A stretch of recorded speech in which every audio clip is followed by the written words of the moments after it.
wapo wengi. Sasa hebu tutafakari kitu kimoja. Sasa kama hawa watu wapo na kwa namna moja au nyingine wameumizwa na haya ambao au wameathirika kwa namna moja ama nyingine na baadhi ya matendo ya serikali, kwa mfano kama kupigwa kwa Father Kitima, au Wakatoliki ambao ni askari watajisikiaje? Kufungiwa kwa kanisa kwa la Askofu Gwajima, au waumini ambao ni askari kwenye jeshi letu wanajisikiaje? Au Wamasai, maafisa na askari ambao ni Wamasai wamefukuzwa Ngorongoro huko ndugu zao, au ongezekana wao wenyewe watajisikiaje? Au askari na maafisa ambao ni wapenda haki, wanapenda tu kuona kwamba nchi inaenda katika misingi ya haki, wakiona haya yanayoendelea nchini watajisikiaje?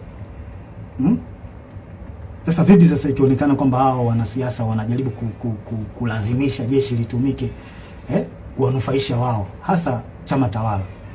Hawa watu hawa watajisikiaje? Watahisi vipi wakati chama tawala hicho ambacho kimeshika dola ndicho kilichowaumiza, kilicholeta machungu, kufungiwa kanisa, kufukuzwa kwa Masai Ngorongoro, Wakatoliki kwa Father Kitima kupigwa? Unadhania watajisikiaje watu?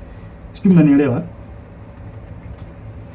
Kwa hiyo tujiepushe sana pande CDF, na kuomba mkuu wangu, tujiepushe sana kukubali au kukubaliana na hawa wanasiasa kujaribu kuweka mambo yao ya kisiasa, kututumia sisi kupitisha mambo yao ya kisiasa, kutengeneza fia kwa Watanzania. Tusiruhusu hao watu wafanye hivyo. Tutaligawa jeshi. Hao wanajeshi hao waliofanyiwa haya yote nilioeleza, wana maumivu, tunajua wana maumivu makubwa kiasi gani? Wanajisikiaje kwa ambayo yanafanyika au waliotendewa ndugu zao, maaskofu zao, wanajisikiaje? Unajua wanawaza nini kwenye akili zao?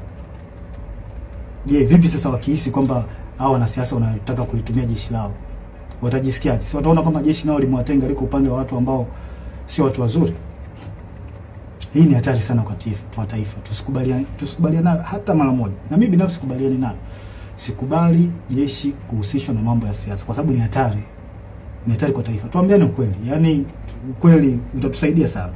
Na haya mambo hata alishasema baba wa taifa Mzee Warioba, alishakataza sana. Tusirihusishe jeshi kwenye mambo ya siasa. Tutaharibu nchi. Tutaleta mgawanyo mkubwa sana.